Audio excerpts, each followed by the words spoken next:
الحمد لله وكفى وسلام على عباده الذين اصطفى أما بعد فأعوذ بالله من الشيطان الرجيم بسم الله الرحمن الرحيم فاذكروني أذكركم واشكروني ولا تكفرون صدق الله مولانا العظيم আল্লাহ পাক জাল্লা জালালুহু ওয়া মানওয়ালা আমাদের সকলকে মাফ করেন, সকল মুসলমানকে মাফ করে দেন, জান্নাতুল ফিরদাউস আমাদের জন্য মঞ্জুর করেন, জাহান্নাম থেকে আল্লাহ তাআলা আমাদেরকে বাঁচান, বন্দিগিওয়ালা জিন্দগি দান করেন, নূরওয়ালা রহমতওয়ালা বরকতওয়ালা জিন্দগি দান করেন। কোরআনে কারীমে মহান রব্বুল আলামিন বলেন যে বান্দারা তোমরা আমাকে স্মরণ রাখো তো আমি তোমাদেরকে স্মরণ রাখব, এবং তোমরা শুকরগুজারি করো, নাশুকরি করো না, কৃতজ্ঞ হও অকৃতজ্ঞ হও না। আল্লাহ তাআলা এই আয়াতে পাকের উপরে পূর্ণ আমলের জিন্দগি আমাদেরকে দান করেন। যেখানে থেকে আল্লাহকে স্মরণ রাখি, আল্লাহকে না ভুলি, কাজকর্ম করতে থাকবো কিন্তু আল্লাহকে স্মরণ রাখবো, আল্লাহকে ভুলবো না। দস্ত বকার দিল বাজার, হাতে কাজ করা, দিলকে আল্লাহর সঙ্গে মশগুল রাখা। হযরত মুফতি শফি সাহেব রহমতুল্লাহ আলাইহি বলতেন যে দুনিয়াকে সিন্ধুকে রাখা জায়েজ, হাতে রাখা জায়েজ, পকেটে রাখা জায়েজ, অন্তরের ভিতরে রাখা না জায়েজ। দুনিয়া সিন্ধুকে থাকবে, সেই দুনিয়াকে ব্যবহার করো, হাতের এবং পকেটের দুনিয়াকে ব্যবহার করো। তো দুনিয়া অন্তরের বাইরে থাকুক, কিন্তু দুনিয়া অন্তরের ভিতরে যেন না আসে।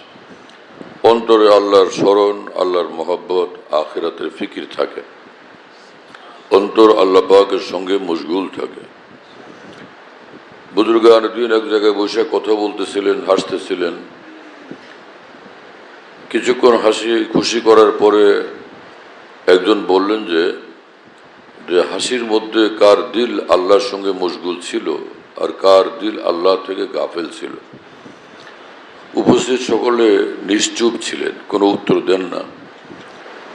যিনি প্রশ্নকারী সেই বুজুর্গ, তিনি তখন বললেন যে আলহামদুলিল্লাহ, যে হাসি খুশি করার মধ্যেও, আনন্দ ফুর্তি করার মধ্যেও আমার দিল আল্লাহ পাকের সঙ্গেই মশগুল ছিল, আল্লাহ থেকে গাফিল ছিল না। হাকিমুল উম্মত মুজাদ্দিদুল মিল্লাত মাওলানা আশরাফ আলী থানভী রহমতুল্লাহ আলাইহি খানকা থেকে তার নিকটবর্তী বাসার দিকে যাইতেছিলেন। তো রাস্তার মধ্যে হঠাৎ করে পকেট থেকে পেন্সিল বের করলেন, কাগজ বের করলেন, কিছু লিখলেন, তারপরে আবার বাসার দিকে যাইতে শুরু করলেন। সঙ্গে থাকা এক বুজুর্গ তিনি জিজ্ঞেস করলেন, হযরত এটা আপনি বাসায় গিয়ে তো লিখতে পারতেন, রাস্তার মাঝখানে লেখার কি দরকার হলো? তিনি বললেন যে দেখো ভাই, একটা জরুরি কথা মনে পড়ে গেল, সেই কথাটাকে আমি কাগজের মধ্যে রাখলাম, নোট করলাম, অন্তরটাকে খালি করে নিছি। কারণ সে যদি আমি এই কথাটা না লিখতাম, বাসায় যাওয়া পর্যন্ত এই কথার মধ্যেই অন্তর মশগুল থাকতো। আমি অন্তরটাকে খালি করে নিছি যাতে আল্লাহকে ইয়াদ করা যায়, যাতে অন্তরকে আল্লাহর স্মরণে মশগুল রাখা যায়। এই সকল মানুষেরা আল্লাহর মহব্বত, আল্লাহর স্মরণ, আল্লাহর জিকিরে কত বড় ছিলেন। প্রতিটি মুহূর্ত আল্লাহকে ইয়াদ করার মধ্যে মশগুল থাকতেন। এক হাদিস শরীফে আছে, কানা রাসূলুল্লাহ সাল্লাল্লাহু আলাইহি ওয়াসাল্লাম ইয়াযকুরুল্লাহ ফি জামিই আহইয়ানিহি। রাসূলুল্লাহ সাল্লাল্লাহু আলাইহি ওয়াসাল্লাম সর্বক্ষণ, সব সময় মহান আল্লাহকে স্মরণ রাখতেন, আল্লাহ তাআলাকে কখনো ভুলতেন না। খাওয়ার সময়, ঘুমানোর সময়, কথা বলার সময়, হাঁটা চলার সময়, বন্ধু বান্ধবদের সঙ্গে বসার সময়, যে যখন যেখানে আছেন সব কাজই হচ্ছে, কিন্তু অন্তর আল্লাহর সঙ্গে মশগুল। আল্লাহ তাআলা এই নিয়ামত আমাদের সকলকে দান করেন। যদি অন্তর আল্লাহর সঙ্গে মশগুল হয়, আল্লাহকে না ভুলে, আল্লাহ থেকে গাফিল না হয়, তার কথায়, কাজে, আচরণে সেই রংটা ফুটে ওঠে। মাওলানা জালালউদ্দিন রুমি রহমতুল্লাহ আলাইহি বলেন যে মানুষ যখন ঘুমেছিল রাত্রিবেলা, তো ঘুম থেকে উঠলো, দেখলো যে বাগানের গাছগাছালি, লতা পাতা, পত্রপল্লব, ঘাস সব একদমই আজকে বেশি সজীব, খুব প্রাণবন্ত, বেশি তাজা এবং দেখতে অনেক সুন্দর লাগে। তো তাজগি হর গুলিস্তানে জামিল, হস্ত বরবারানে পেনহানি দলিল। এই বাগবাগানের এই সজীবতা এবং এই নতুন ধরনের সৌন্দর্য দেখা লোকজন বুঝে ফেলে যে রাত্রিবেলা বৃষ্টি হয়েছিল। সে বৃষ্টির কারণেই এই গাছগাছালির এই সজীবতা, এই নতুনভাবে তার এইরকম মানে তার ভিতরে সৌন্দর্য পয়দা হওয়া, বেশি সুন্দর সুশোভিত হয়ে ওঠা এই রাত্রিবেলার বৃষ্টির কারণে। সকলের দৃষ্টির আড়ালে বৃষ্টি হলেও গাছগাছালির সজীবতা সেটা সাক্ষ্য দিচ্ছে।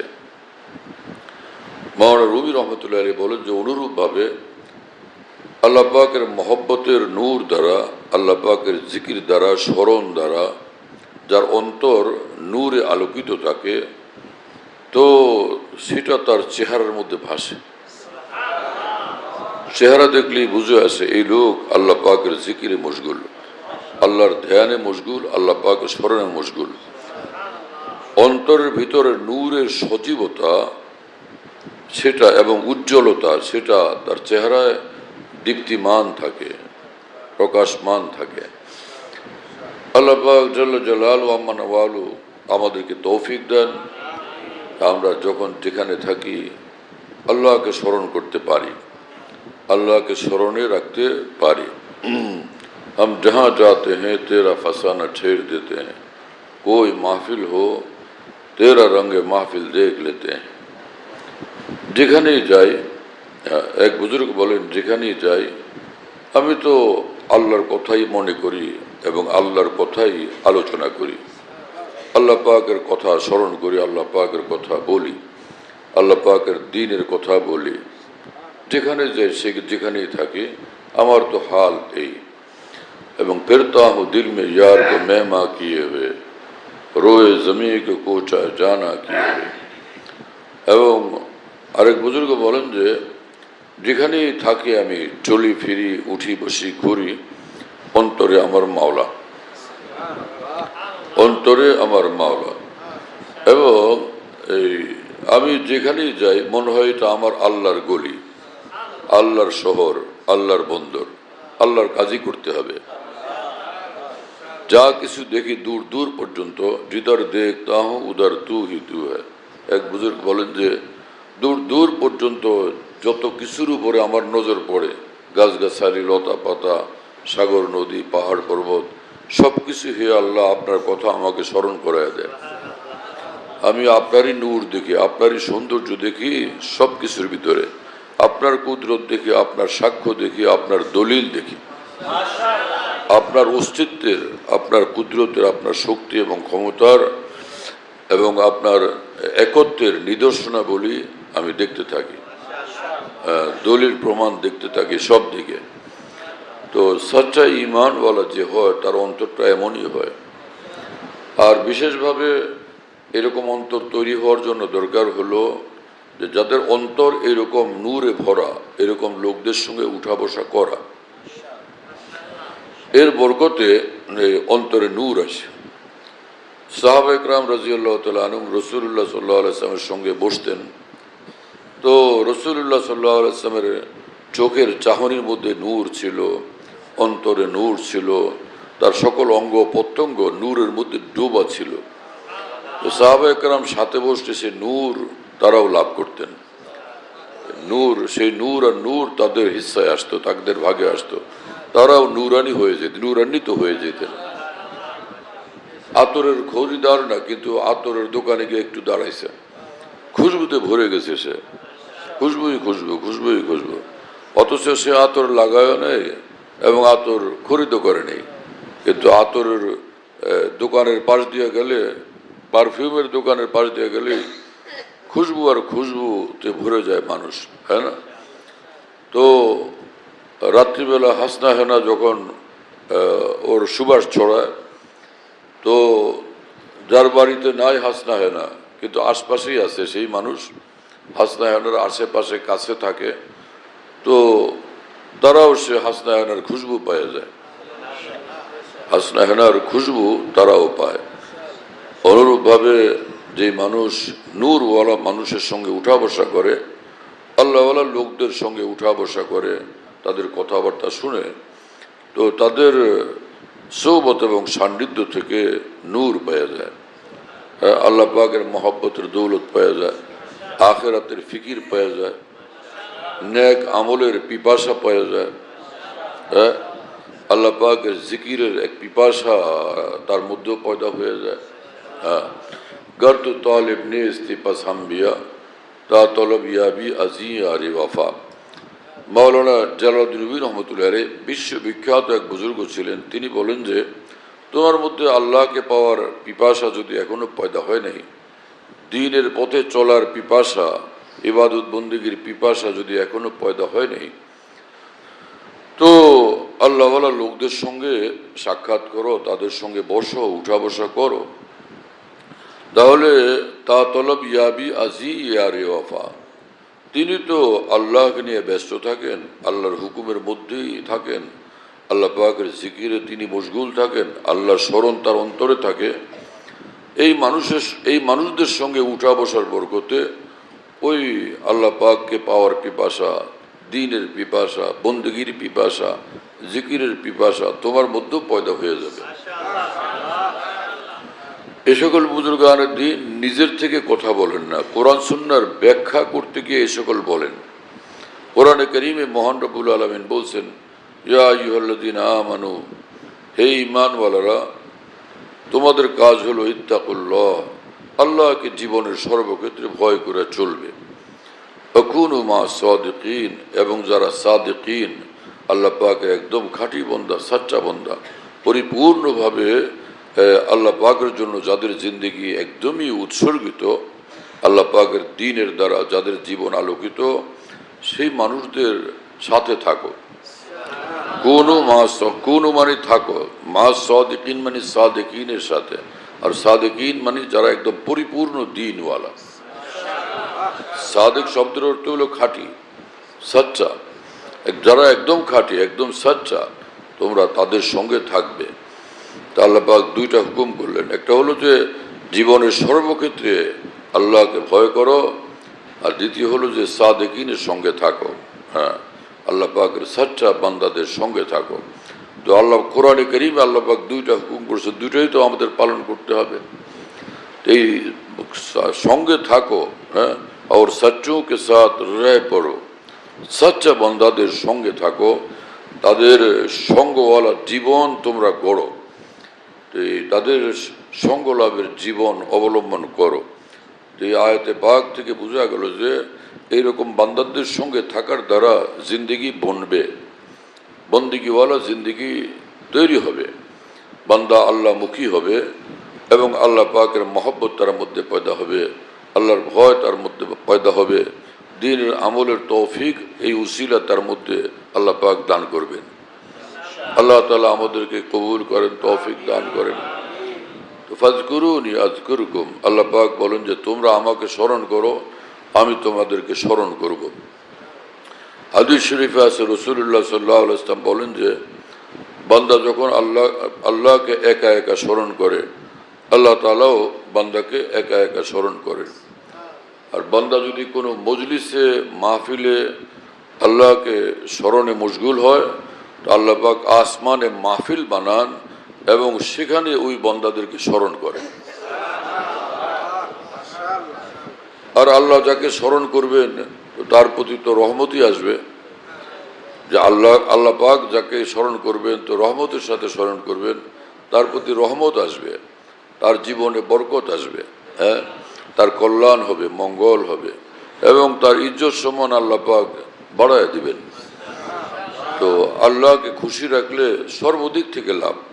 আল্লাহকে যে খুশি রাখার কাজকর্ম করে, আমল করে, নাকচ করার কাজগুলো থেকে, রাস্তা থেকে বিরত থাকে, তো তার সময়ের মধ্যেও বরকত হয়, হায়াতে বরকত হয়, জিন্দগিতে বরকত হয়, তার রুজি রোজগারও বরকত হয়, রুজি রোজগারও বরকত হয়। পাশাপাশি দুই দোকান, একজন সে আল্লাহ থেকে গাফেল, আরেকজন সে আল্লাহ তাআলার বন্দেগীওয়ালা, ঈমানওয়ালা, আমলওয়ালা এবং গুনাহ থেকে মুক্ত বান্দা। দেখা যাবে যে তার এই রিজিকের মধ্যে আল্লাহ পাক অনেক বরকত দিয়ে দিচ্ছেন।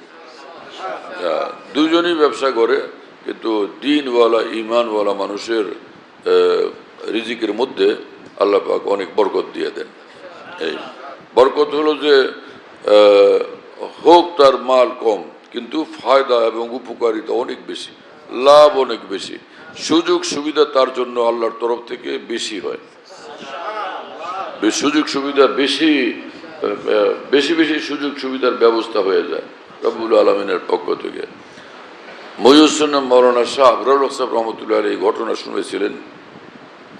ভারতে এক মার্কেটে এক মুসলমান ব্যবসায়ী, তিনি ব্যবসা করেন, দোকানে প্রচণ্ড ভিড় থাকে। ওনার দোকানের আশপাশে সব হিন্দুদের দোকান, কিন্তু হিন্দু মানুষগুলো সেখানে নিয়ে গিয়ে মুসলমানের দোকানে ভিড় করতে থাকেন। তিনি পাক্কা নামাজি, দিনদার, হালাল ব্যবসা করেন, অন্যায় কিছু করেন না। তো যখন আজান হয় তখন তিনি দোকানে শাটার লাগান এবং বলেন যে ভাই, এখন আল্লাহ আমাকে ডাকেন, তো এখন আর আমি এখানে এই আমার নিজের ব্যবসার কাজে থাকতে পারি না, আল্লাহ আমাকে তার ঘরে ডাকেন। পরে উনি মসজিদে চলে যান। তো ওই যে লোকগুলো এতক্ষণ ভিড় করতেছিল, তারা বলে যে আপনি মসজিদ থেকে নামাজ পড়ে আসেন, এতক্ষণ আমরা অপেক্ষা করব, আমরা যাব না, এখানে অপেক্ষা করব। এই ঘটনা শুনেছেন এত বড় আলেম বুজুর্গ হযরত মহিউদ্দিন মৌলানা শাহ আবরার সাহেব রহমতুল্লাহ আলাইহি। তো কে তাদেরকে এখানে ধরে রাখছে? কোনো পাহারাদার না, গার্ড না, পুলিশ না, আল্লাহর রহমত। এটা আল্লাহ পাকের পক্ষ থেকে বরকত। যে বেচা কিনা সকলে করে, কিন্তু তার ব্যবসার মধ্যে বরকতই বরকত। হ্যাঁ, লোকেরা মনে করে যে কৌশল করলেই ফায়দা হয়। কৌশলবাজরা তো দুনিয়াটাকে দুর্নীতি দ্বারা ভরে ফেলছে, একদম চতুর্দিকে দুর্নীতি, ঘুষ, দুর্নীতি এত ভয়ঙ্কর রূপ লাভ করছে যে মারাত্মক ধরনের বন্যা যে আসে না, তার চেয়ে হাজারো লাখ কোটি গুণ পাওয়ারে দুর্নীতির বন্যা চলতেছে, ঘুষের বন্যা চলতেছে। এত বেশি হারামে লিপ্ত মানুষের জীবনে, সমাজের মধ্যে বরকত কোত্থেকে আসবে? অভাব, অনটন, পেরেশানি, বিশৃঙ্খলা, কোনোভাবে এগুলো দূর হয় না। আল্লাহকে এইভাবে দিনরাত 24 ঘন্টা বেপরোয়াভাবে অসন্তুষ্ট রাখলে তো রহমত বরকত সেখানে কোত্থেকে আসবে? হ্যাঁ, যারা ঘুষ থামাবেন, দুর্নীতি থামাবেন, তারা আপাদমস্তক ঘুষ এবং দুর্নীতিতে একদম ডুবা। আমাদের দেশের কোনো সেক্টর এরকম নাই যেখানে মানে ঘুষ থেকে মুক্ত আছে। কোনো ওই যে পত্রিকাওয়ালারা, বড় বড় মানুষেরা পত্রিকায় লেখা দেন যে কোনো ফাইলপত্র আগে চলে না পয়সা না দিলে, এইরকম অবস্থা। আর এই লেখাপড়া করে লোকেরা খুব গর্ব করে, আমরা খুব ভালো লেখাপড়া করছি, আমরা দুনিয়া বুঝি, ইনকাম বুঝি। দুনিয়া বুঝেন, ইনকাম বুঝেন, কিন্তু সঙ্গে আল্লাহর ভয়ও দরকার, আল্লাহর ভয় দরকার, আল্লাহকে স্মরণ করা দরকার। আখিরাতে কাল কিয়ামতে আল্লাহ পাকের সামনে দাঁড়ানো লাগবে, সেই কথা সর্বদা অন্তরে জাগরুক থাকা দরকার। তাহলে এই ভয়াবহ, এই ভয়ঙ্কর দুঃসাহস পয়দা হইতো না। হ্যাঁ, যে মানুষ গোপনে কোথাও অন্ধকারের মধ্যে এরকম কিছু করতে চাইবে, আল্লাহর ভয় তাকে বাধা দিবে যে কালকে আমাদের তোমার তো আল্লাহর সামনে দাঁড়ানো লাগবে। কোরআন শরীফ আল্লাহ পাক বলছেন যে ওয়াম্মা মান খাফা মাকাম রাব্বিহি ওয়া নাহান নাফসা আনিল হাওয়া ফাইনাল জান্নাতা হিয়াল মাওয়া। যারা কালকে আমাদের আল্লাহ পাকের সামনে দাঁড়ানো লাগবে হিসাবের জন্য, সেই কথাই দুনিয়ার জীবনে স্মরণ রাখবে এবং নিজেকে অন্যায় কাজগুলো থেকে বিরত রাখবে, নিঃসন্দেহে তার ঠিকানা জান্নাত। ফাইনাল জান্নাতা হিয়াল মাওয়া, জান্নাতই হবে তার ঠিকানা।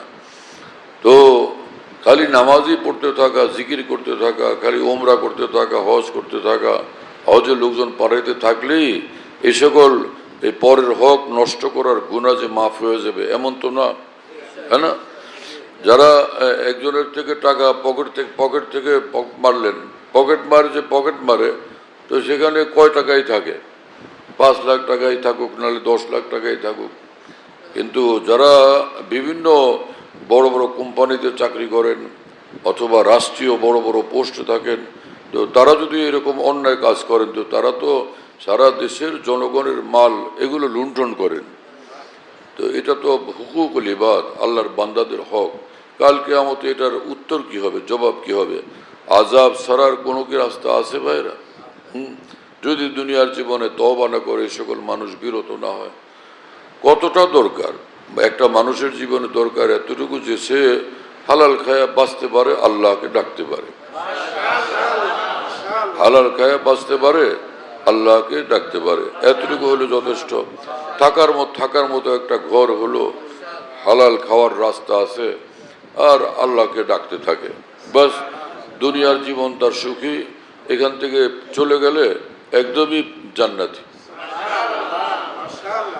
এবং হাদিস শরীফে আছে, এটা পরিষ্কার ভাষায় রাসূলুল্লাহ সাল্লাল্লাহু আলাইহি ওয়াসাল্লাম বলছেন যে কিয়ামতের ময়দানে হিসাব কিতাব হওয়ার পরে জান্নাতীরা জান্নাতে যাবে আর জাহান্নামীরা জাহান্নামে যাবে। এটা হলো আনুষ্ঠানিকভাবে, তাই না? সরকারি লোকেরা প্রায় বলতে থাকে, এটা উনি ব্যক্তিগতভাবে বলছেন এই কথা, এটা আমাদের সরকারি সিদ্ধান্ত না। বা রাজনৈতিক দল বলে যে আমাদের দলের নেতা এটা ব্যক্তিগতভাবে বলে ফেলছেন, এটা কোনো আমাদের দলীয় সিদ্ধান্ত না, এরকম বলে না। তো জান্নাত লাভ করা দুই রকম হবে। একটা হলো আনুষ্ঠানিকভাবে কিয়ামতের ময়দানে ঘোষণা করা হবে, চলো তোমাকে জান্নাত দিয়ে দিলাম, যাও তোমার জান্নাত তুমি আজকে থেকে পূর্ণাঙ্গভাবে বুঝে নাও। কিন্তু রাসূল আকরাম সাল্লাল্লাহু আলাইহি ওয়াসাল্লাম বলেন, যারা আল্লাহর দ্বীনের জন্য শহীদ হয় তারাও, এবং যারা এমনি মুসলমান নেক আমলওয়ালা তারাও মৃত্যুর পরে তারা গিয়া জান্নাতের মধ্যে এমনি ঘোরাঘুরি করে, হাঁটাহাঁটি করে, দেখে আমার জান্নাতেই যে আগে থেকে সন্ধান পেয়ে যান ফেরেশতাদের মাধ্যমে যে এই যে আমার জান্নাত, এত বড় আমার সুন্দর জান্নাত, এই সব নেয়ামত এখানে রাখা আছে, দেখি এই ফলটা কেমন। পরে ওইখান থেকে ফল ফ্রুটস নিয়ে নানানটা খায়া দেখে, না মজা তো ভালোই, মজা তো অনেক মজা এইরকম। আবার সেখান থেকে আসে ওই যে আল্লাহ পাকের আরশের নিচে ওখানে প্রদীপমালা আছে, নূরের প্রদীপমালা, সেখানে কিছুক্ষণ আশ্রয় গ্রহণ করে বড় শান্তি পায়। এত কাছে আসলাম, যদিও সাক্ষাৎ হচ্ছে না, কিন্তু সিরিয়ালে আছি, বোঝা গেল। হ্যাঁ, একদমই নিকটবর্তী সিরিয়ালে আছি, শীঘ্রই ইনশাআল্লাহ রব্বুল আলামিনকে দেখব। ওখান থেকে আবার নিজের জান্নাত দেখে, ওই যে সেই জান্নাতটা, এই তো জান্নাত আল্লাহ পাকের আরশের নিচে। তো এইভাবে দুনিয়ার জীবনও ঈমানওয়ালারা সুখে থাকে। আর যে কবর জীবন, যেটা কবর মানে মাটির মধ্যে থাকার নাম কবর না, কবর জীবন, এটার আরেক নাম হলো বরজখী জীবন। এই শব্দের অর্থ হলো অন্তর্বর্তীকালীন জীবন, অন্তর্বর্তীকালীন জীবন। এই যখন কোনো সরকার ক্ষমতা থাকে, তো পরে কিছুদিনের জন্য নতুন সরকার আসার জন্য সাংবিধানিকভাবে কয়েকদিনের জন্য গ্যাপ দিতে হয়। তো ক্ষমতা ত্যাগ করে কোনো দেশের নিয়ম আছে এরকম, কয়েকদিনের জন্য আর একটা অন্তর্বর্তীকালীন সরকার আছে, এরপরে আবার নতুনভাবে সরকার আসলে সেই সরকার ক্ষমতা বুঝে নেয় না। এরকম বর্জকী জীবন, যেটা কবরের জীবন, এটা হলো একটা অন্তর্বর্তীকালীন জীবন। দুনিয়ার জীবন আর আখেরাতের জীবন, যেটা হিসাব কিতাব ফাইনাল হইয়া একটা রেজাল্ট ঘোষণা হবে, নিজ নিজ ঠিকানা মানুষ বুঝে নেবে, তার আগে মাঝখানের একটা জীবন। ঈমানওয়ালাদের এই অন্তর্বর্তীকালীন জীবনেরও সুখ সুবিধা বিশাল বিশাল সুখ সুবিধা। আল্লাহ পাক জাল্লা জালালু আম্মা নওয়ালু আমাদেরকে কবুল করেন, আমরা ভালো আমল করতে পারি, জীবনটাকে ভালোভাবে করতে পারি। সকল মুসলমানেরই কর্তব্য যে আমরা ভালোভাবে জীবন করি, সকল মানুষেরই কর্তব্য। হ্যাঁ হ্যাঁ, এবং অশকুরুলি বলা তাকফুরুন, আল্লাহ পাক বলেন যে আমার নেয়ামত সমূহের আমার শুকর গুজারি করো, আমার কৃতজ্ঞ বান্দা হও, অকৃতজ্ঞ তোমরা হয়েও না। কোরআন শরীফ যখন আমরা তেলাওয়াত করার সুযোগ পাই, আলহামদুলিল্লাহ, খালি দেখতে থাকি যে আল্লাহ পাক বারবার বলেন যে কুলু মির রিজকি রব্বিকুম ওয়াশকুরুলা, তোমার রবেরটা খাও আর শুকর গুজারি করো। হ্যাঁ, এবং আল্লাহ পাক বলেন যে কুলু মিন তাইয়্যিবাতি মা রাযাকনাকুম ওয়াশকুরু লিল্লাহ, যে আমার এই হালাল নেয়ামত সব কত, এগুলি তোমরা খাও, খায়া আল্লাহর শুকর করো। তো আল্লাহ পাক পুরো কোরআনে না খাওয়ার কথা কোনো সময় বললেন না। কত মানুষ খালি না খাওয়ার ওয়াজ করে, আপনারা খায়েন না, কিন্তু এত না খাওয়ার দরকার কি? থাকলে খান। কাঁঠাল আছে, এটা না খাইলে পয়সা যাবে না? হ্যাঁ না? আম ঘরে আছে, আম না খাইলে পয়সা যাবে না? কলা আছে, না কলা কলার জায়গা থাকতে দাও, আল্লাহটা আল্লাহ দেখবে, আমরা না খাওয়া থাকলে আল্লাহ খুশি। এরকম কোনো কথা কোথায় আছে? এই সকল কথা কিছু লোক কোরআন সুন্নাহর সহিহ ইলম না থাকার কারণে মুখস্থ এরকম কথাবার্তা বলতে থাকে। একজন ধনী মানুষ, সে তার টাকা পয়সা হাজার হাজার কোটি, এবং সে ঘরের মধ্যে তার খুব খাবার দাবারের ব্যবস্থা জনাব খুব আছে, কিন্তু সে ছেলেমেয়েরা এবং তার স্ত্রী সবাই বলে না, সকলে না খায়া থাকো, তাহলে আমাদের ঘরের মনিব খুশি হবেন। এরকম কোনো কথা আছে যে না খায়া থাকলে ঘরের মনিব খুশি? সারা বিশ্বে আল্লাহ পাক এত নেয়ামত দিচ্ছেন যাতে আমরা খায় আল্লাহ শুকর আদায় করি। আল্লাহ পাক কোরআন শরীফে বলেন, এবং সবাই মিলে কাছে না খায়া থাকো তাহলে আল্লাহ খুশি। এইটা কোনো কথা হলো? এবং সে রোজার দিনে, রোজা যখন রাখে মানুষ সারাদিন, সন্ধ্যাবেলা রব্বুল আলামিন বলেন যে সারাদিন কষ্ট করছিস, দেরি করিস না, জলদি খায়া আমারে খুশি কর। আবার ভোর রাত্রে যে তোমরা দিনভর রোজা রাখবা, এখন খাও, কিন্তু ভোর রাত্রে তাসাহারু, এই তোমরা এখন সেহরি খায়া নাও, সারাদিন তোমাদের না খায়া একটা রোজার আমল করবা, তো এই তো আগেই খায়া নাও। আল্লাহ পাক তো চান যে তোমরা খায়া দেয়, ফের আল্লাহ পাকের বন্দেগী করো। এবং রাসূলুল্লাহ সাল্লাল্লাহু আলাইহি ওয়াসাল্লাম বলছেন, রমজান মাসে ইউজাদু ফি রিজকুল মুমিন, রমজান মাসে মুমিন বান্দার রিজিক আল্লাহ বাড়ায় দেন। তো বাড়ায় যখন দেন, কি খাওয়ার জন্য দেন না না খাওয়ার জন্য দেন? রিজিক আল্লাহর রমজানে কি পরিমাণ মাল আসে, ফল ফ্রুট আসে, আল্লাহ আকবার, এতটা তো রমজানের বাইরে দেখা যায় না। সকলের দস্তরখানে, সকলের প্লেটে বর্তনে যে পরিমাণ রমজান মাসে থাকে, রমজানের বাইরে গিয়ে এমনটা দেখা যায়? আর এত আইটেম একসাথে করে খাওয়া, এটা রমজানের বাইরে খাইলে শরীর সুস্থ থাকবে না থাকবে তাও তো জানি না। এই বড়া, এই পেঁয়াজু তামাম সব, মুড়ির ভর্তা, ফল ফ্রুট তামাম, ডাবের পানি, সে কি এটা বেলের শরবত, আজীব মামলা, এত আইটেম, একটা লোক একটার কোনো মিল নেই।